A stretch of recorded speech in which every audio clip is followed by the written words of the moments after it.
멈추고 자꾸 이래라 저래라 훈수 돌리려면 꼰대가 된다. 제가 분류한 게 아니고 누군가가 이렇게 분류를 했었어요. 그래서 저희가 이 말이 너무 좋아서 이 말을 즐겨 쓰고 있습니다. 근데 제가 쓴 것처럼 자꾸 소개를 하는데 제가 쓴 말은 아니고요. 너무 명확하지 않습니까? 배우가 성찰이 멈추고 자꾸 이래라 저래라 가르치게 되면 꼰대다. 근데 교사라는 직업은 가르치는 직업이잖아요. 근데 교사가 가르친다는 이게 아니라 교사가 학생으로부터 배우려고 할 때 비로소 참된 어른이 된다. 그리고 오늘 정창훈 교수님도 성찰에 대해서 다시 짚어주셨는데 맞는 것 같아요. 끊임없이 성찰하고 또 성찰하는 사람만이 참 사람이구나.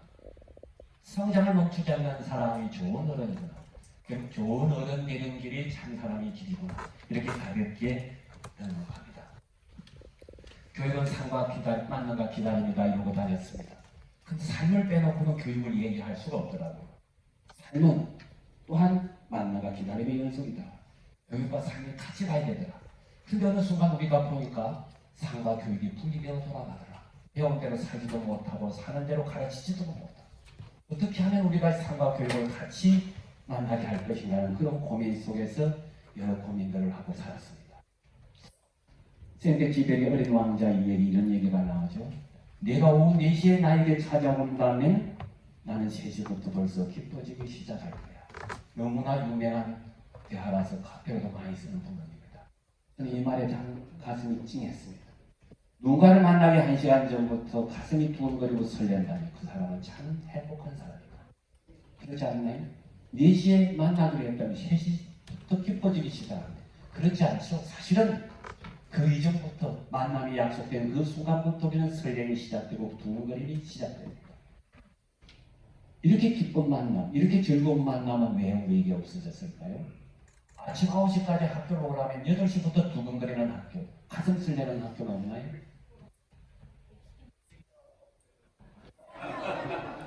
제가 꿈꾸고선 그런 것이었어요. 9시까지 학교라면 8시부터 가슴 두근거리는 그런 학교가 없는 거예요.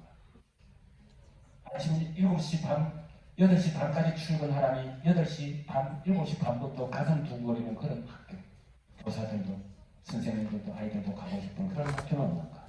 그런 꿈을 꾸면서 살아보니까요. 이 두근거리는 설렘이라는 것이 얼마나 경이로운 일입니까?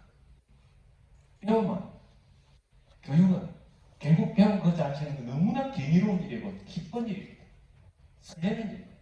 근데 도대체 이 기쁨과 설렘을 누가 앗아버렸죠? 누가 앗아가버렸어요?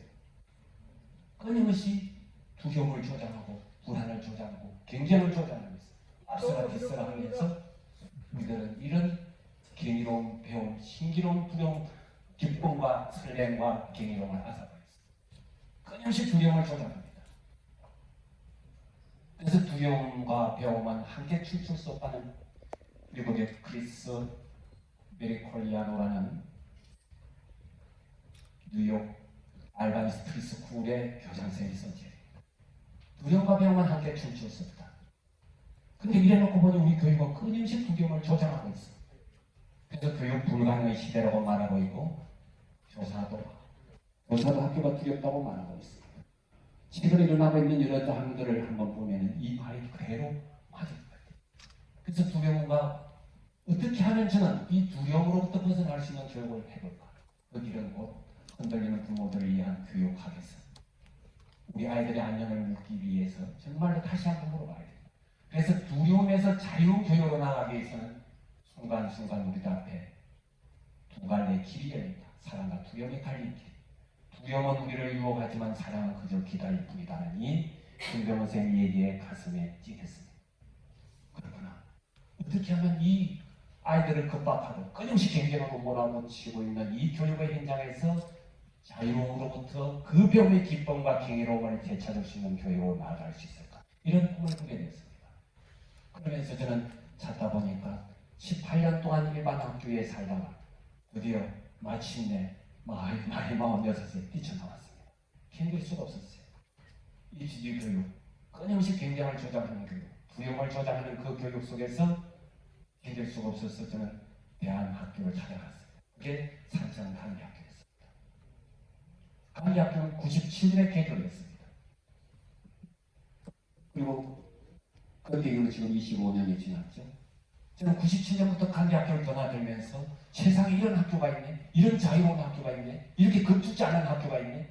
아, 얼마나 행복해.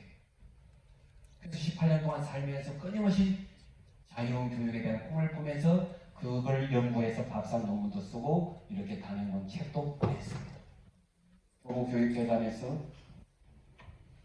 교보문고에서 엄청나게 팔렸어요. 박사 논문이 6세까지 찡겨 나간다는 게 간대학교가 그만큼 유명했기 때문이겠죠. 어찌됐든 그렇게 해서 저는 드디어 제가 쓰고 논문 쓴 대로 배운 것이 2002년에 논문을 했기 때문에 드디어 2006년에 간대학교 교사가 되었어요. 가서 보니까요, 지금까지 제가 배운 것들이 전부 다 고정관념 덩어리라는 사실을 깨달았어요. 눈물로 깨달았어요. 아, 마리나 글로 배운 것이 얼마나 허망하고 무상한가. 내가 정말로 몰랐네. 내가 알고 있는 모든 것이 고정관념이라는 사실을 그때 깨달았어요. 그러면서 저는 간대학교 교과를 다시 가슴에 받아들인 거예요. 꿈꾸지 않으면 사는 게 아니라고 배려는 마음으로 없는 길 가려 하네. 사랑하지 않으면 사는 게 아니라고 설레는 마음으로 낯선 길 가려 하네. 아름다운 꿈 꾸면 사랑하는 우리, 아무도 가지 않는 길 가는 우리들. 이런 교가 있죠. 요즘 너무나 많이 불려주고 있습니다. 결국 꿈꾸는 사람은 아무도 가지 않는 길을 가는 겁니다. 낯선 길을 가고 없는 길을 가는 겁니다. 오늘 대선 신영호 선생님 말씀 중에도 이 얘기가 계속 오버랩되어서 나왔습니다. 가지 않는 길, 낯선 길, 아무도 가지 않는 길을 가는 사람이 진정한 꿈쟁이고 사랑의 길을 가는 사람이라는 사실을 다시 한번 가슴에 새기게 되었고요. 그래서 제가 교직 첫 걸음부터 제 가슴에 새겨졌던 말씀 한마디. 쉽고 편안한 길은 스스로 내 맘에 한다. 최영국 이사장님이란 분이 제게 들려준 얘기. 쉽고 편안하지만 하면 길을 떠나 다시 길을 가서 안주하지 마라. 이게 도전 정신이겠죠. 이런 마음으로 교직 걸음을 오다 보니까 정리가 되더라고요. 당신은 왜 18년 동안 그 좋은 학교 떨쳐버리고 시골 저 산청 집산구숙에 있는 산청 간대학교로 갔나? 물으면 저는 그게 제가 꿈꾸는 미래 학교였습니다. 그 학교는 배움과 성찰의 목이 많은 사람들이 만들어가는 행복학교, 꿈의 학교, 삶의 학교입니다. 그게 곧 미래 학교의 상입니다. 저는 대안학교를 이렇게 정의를 내렸습니다. 대안학교 그러면 문제아들이 가는 학교다? 부정아이들이 가는 곳이라는 그런 온갖 오해와 편견과 사회적 낙인들이 있죠. 그러나 저는 그것이 곧 우리가 나가야 될 길이고 낯선 길이고 아무도 가지 않는 길이라는 그런 믿음을 갖게 되었고, 아까도 말씀드렸듯이 제가 박사 논문을 쓰면 뭐합니까? 단연건 책을 내면 뭐합니까? 그 안과 그 지식 덩어리는 벌써 오래전에 지나가버린 고정관념이라는 사실을 그때그때 순간순간 깨달으면서 눈물을 많이 흘렸습니다. 4년 동안 간대학교 교사로서 거듭나면서 삼층대 수련도 해보고 단식도 해보면서 나와의 싸움이 시작됐어요. 결국 나의 문제가, 나의 고정관념 문제가, 나로부터 내가 해방되지 않으면서 말로 교육했구나. 삶을 제껴놓고는 교육을 얘기할 수 있겠구나. 너무 많은 것을 알고 있지만 정작 나 자신은 많이 모르고 있었구나. 나는 다만 모른다는 걸 알고 있구나. 행하는 건 쉽지만 안다는 게 어렵구나. 그걸 유명한 사람들의 얘기입니다. 이런 말들을 새기면서 깨달았습니다. 제가 뭘 놓쳤는가? 사람을 놓쳤구나. 깜짝 놀랐습니다. 목적은 사람이다. 이주 교수님이 계속 강의하는 거고 사람이 먼저라고 말하는 이 말과 연결된다는 사실을 다시 깨달았어요. 한 사람이 영적으로 성장하면 온 세계가 성장한다는 이 말에 저는 무릎을 쳤습니다. 간디 선생님, 내가 놓친 게 사람이다. 수천 수만 가지 이론이 있다는 것. 돈과 권력과 명예보다 사람을 먼저 여기지 않으면 안 된다. 그 어떤 돈과 권력과 명예보다 사람이 먼저다. 사람을 없애주고 사람을 함부로 대하는 사람은 다 도루묵이다. 이런 생각을 하게 되었어요. 그러면서 수천 수만 가지 이론과 프로그램이 있다 한들 우리가 한 사람 한 사람을 만날 때 우선 그 이론과 프로그램 다 내려놓고 따뜻한 눈빛과 가슴으로 그 한 사람을 만나야 한다는 것입니다. 그 무엇보다도 먼저 우리가 아이들을 만날 때는 그 어떤 분별심도 다 내려놓고 존재 그 자체로 있는 그대로 바라보고 섬기는 맑고 밝고 따뜻한 눈빛을 가져야 한다는 것입니다. 우리가 꿈꾸는 참사랑 육성은 바로 이 지점에서부터 출발하지 않을까요? 이렇게 정리가 되었습니다. 그래서 정말 간대학교 4년 동안에 정말 엄청나게 많은 성찰을 하면서 드디어 저도 2010년에 공모교장이 되어서 사립학교 교관이 공립학교 교장을 4년 연임했습니다. 그러면서 제가 20년 전부터 꿈꾸었던 제 나름대로 학교를 설계해냈습니다. 학교를 넘어선 학교, 사랑과 배움의 공동체를 만들자. 그러면서 새로운 바람을 불러일으키고 메시지는 이겁니다. 태봉고가 바라는 것은 다른 게 아닙니다. 세상의 축소판을 그대로 옮겨놓고 함께 사는 법을 가르치자. 가르치자는 말도 거북합니다. 함께 배우자. 서로 배우고 함께 나누자. 그게 태봉의 교훈이었습니다. 세상의 축소판이라는 게 뭐죠? 공부 잘하는 사람, 못하는 사람, 장애가 있는 사람, 장애가 없는 사람, 부자 집안이, 가난한 집안이, 이념적으로도 좌파, 우파, 모든 사회의 축소판을 그대로 학교 사이에 옮겨놓고 함께 손잡고 서로를 용납하면서 갈등을 이겨내면서 함께 사는 법을 배우는 게 교육의 본래 목적이고 본질이다. 왜 우리는 그런 실험을 안 했지? 근대주의? 왜 그런 실험을 못했지? 끊임없이 잘 사는 아이들끼리 따로 모으고 공부 잘하는 애들끼리 따로 모으고 분배하고 차별해왔던 것이 근대교육 100년이었던가? 이런 성찰하면서 저는 정말 그런 실험적인 학교만 만들어보고 싶었어요. 이 그림은 잘 아시다시피 세기 신영복 선생님이 20년, 20일 동안 감옥에서 끌어올린 인문학적 사유입니다. 토끼를 껴 함께 가는 거북이가 되어야 된다는 얘기입니다. 함께 가자. 이것은 지금도 태봉고에 가면 그림이 그려져 있습니다. 제가 4년 동안 그렸고 태봉 개변이 14년째입니다. 이 한 메시지로서 태봉을 만들었고 1분짜리 영상을 보고 넘어가겠습니다. 속에 시작된 국립대안학교 태봉고등학교 문제아 학교 현 교육과정에 흡수되지 못한 부적응 학생들이 모인 곳. 기존 학교와 다르다는 이유로 대안학교를 바라보는 주변의 시선은 늘 세강경이었습니다. 그러나 학생들에게 태봉고등학교는 문제아 학교가 아닌 행복학교였습니다. 심하게 말하면 그냥 인공수처럼 쓰레기였고 진짜 저를 많이 깎아내렸어.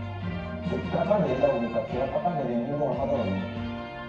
근데 지금은 제가 뭐라 해야 되지? 의미? 사는 의미 같은 걸 찾은 것 같고요.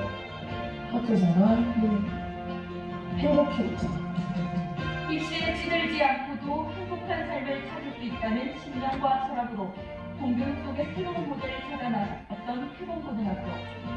그리고 그 속에서 행복한 성장을 한 학생들을 시사기획 나침반에서 취재했습니다. 2010년 창원 진동에 문을 연 전국 첫 기숙형 공립대안학교 태봉고등학교. 3년 전 방황하며 좌절했던 학생들은 일어설 수 있는 힘을 얻었고 어설프게 꿈꿨던 학생들의 장래 희망은 단단히 연결어 현실이 됐습니다. 공립대안학교, 기숙형 공립대안학교로서는 1호였습니다. 공립에서는 기숙사를 갖추면 힘들다고 만들지 않았을 때 기숙사를 갖추야만이 삶을 위한 교육이 된다고 주장했고 그 1호로 태봉고가 만들어졌고 다들 안 된다는 공립대안학교 첫 졸업식장입니다. 마지막 절하는 장면은 부모님들이 선생님들 탄상에 다 올려놓고 학생과 부모님들이 저를 세례할 때 맞절하는 장면입니다. 요즘같이 부모님들과 학교사가 이렇게 맞서는 장면이 아니라 서로 신뢰를 회복하는 장면입니다. 우리 교육이 이런 희망과 꿈을 가지고 있을 때에서 태봉고는 공교육을 살리는 희망 진검돌이라는 평가를 받고 있습니다. 하도 제가 4년 동안에 공립학교 교장선생님들을 비롯해서 많은 분들이 태봉을 흔들었습니다. 심지어는 모 도지사도 기족학교라고 비판을 했습니다. 왜 우리가 기족학교냐? 그래 맞다. 우리는 학생 한 명 한 명을 기족으로 섬기는 기족학교 맞다. 이렇게 맞서게 됐습니다. 사람을 근본으로 생각하는 교육. 사람이 먼저다. 목적은 사람이라고 말하는 대산 선생의 철학과 가치가 알고 보니까 실천됐더라. 그런 생각으로 저는 4년 만에 쫓겨났어요. 저를 누가 공립에 놔두겠어요. 그래서 윤대 간 곳이 남해입니다. 제가 쫓겨났는데도요. 너무나 감사하게 우리 공립학교 선생님들이 뒤에 떠난 10년 만에 개교 태봉고 10년 만에 선생님들이 출발해가지고 성장하고 성찰하는 후배 선생님들이 제게 또 나왔습니다. 태봉고 이야기는 이렇게 기적같은 신화를 남겼습니다. 그리고 저는요. 더 없는 낯선 길 없는 길을 갔습니다. 이제 남해에 가서 저는 남해를 교육공화국 남해로 꿈꾼다고 너무 뻥을 쳤습니다. 꿈이라고 얘기하죠. 여기저기 칼럼도 쓰고 차라리 남의 숨을 제가 꿈꾸는 우리가 생각하는 정말 가슴 속에 있는 교육의 본질을 회복하는 그런 공학원 하나 만들어보자. 그러려면 이 남의 상주 폐교 직전에 있는 학교를 살려보자라고 생각해서 달을 가자마자 남의 금상교육마을이라는 비전 체계도를 하나 만들고 폐교 직전에 중학교를 살리고 초등학교도 함께 살리고 야영 수련회는 없어지는 것도 다시 살리고 없는 고등학교도 만들자. 그리고 생태 교육마을을 만들자. 거창한 꿈을 꾸었습니다. 겁없는 꿈을 꾸었습니다. 그러나 지금 10년째 접어든 지금 기적 같은 일이 다 이루어지고 있습니다. 와, 기적 같은 일. 제가 꿈꾼 것보다 더 크게 이루어지고 있습니다. 이런 방식으로. 그 모든 얘기는 제가 8년 동안 있으면서 앞에 있는 남의 금상 교육마을에게 담아놨습니다. 부모들이 모여들어요. 돌아오는 농촌 다시 사는 마을학교. 돌아오는 농촌 다시 사는 마을학교 꿈과 감성있게 행복교육으로 정말 남의 금상 교육마을을 만들어. 이제는 함께 사는 법을 배워야 된다는 거죠. 그리고 공동체성을 회복해야 된다는 거죠. 도해들을 떠났는데 다시 돌아오는 농촌 다시 사는 마을학교에서 남의 상주가 꿈틀거리고 있습니다. 그리고 보물성 고등학교까지 지어졌습니다. 상주 고등학교를 지어졌는데 공립에서 다 지어줘가지고 학원에서 받아가지고 이렇게 부모들이 모여들고 또 젊은 청년들이 이렇게 모여듭니다. 그래서 남의 상주 이제 정말 돌아오는 농촌 다시 사는 마을학교의 비전으로 남의 금상교육마을의 꿈은 이제 마지막 과제가 남았습니다. 마지막 인생학교. 이 교수님이 얘기하는 평생교육으로서의 보물섬 인생학교를 기획을 해놓고 있습니다. 8년 동안 애썼는데도 안 되더라고요. 그런데 NH와 손잡고 남의 분이 손을 잡아서 173억의 예산을 확보해놓고 25년까지 24가구의 임대주택과 16가구의 분양주택을 짓게 되면 집 문제도 해결됩니다. 집이 부족해. 서러우고 싶어서. 이런 꿈들을 이룬 것들은 대산 신용호 선생님의 상을 받은 제가 오늘 정말 고맙고 감사하다는 생각이 들었어요. 그 상금으로 협동조합 자금 됐거든요. 그만한 것도 아니겠지만 근데 대선 선생님이 만들어주신 남의 상주의 꿈도 계속 이어지리라고 저는 믿습니다. 참 사람은 꿈과 사랑을 가슴에 품고 배움과 성찰의 목이 마른 사람입니다. 감사합니다.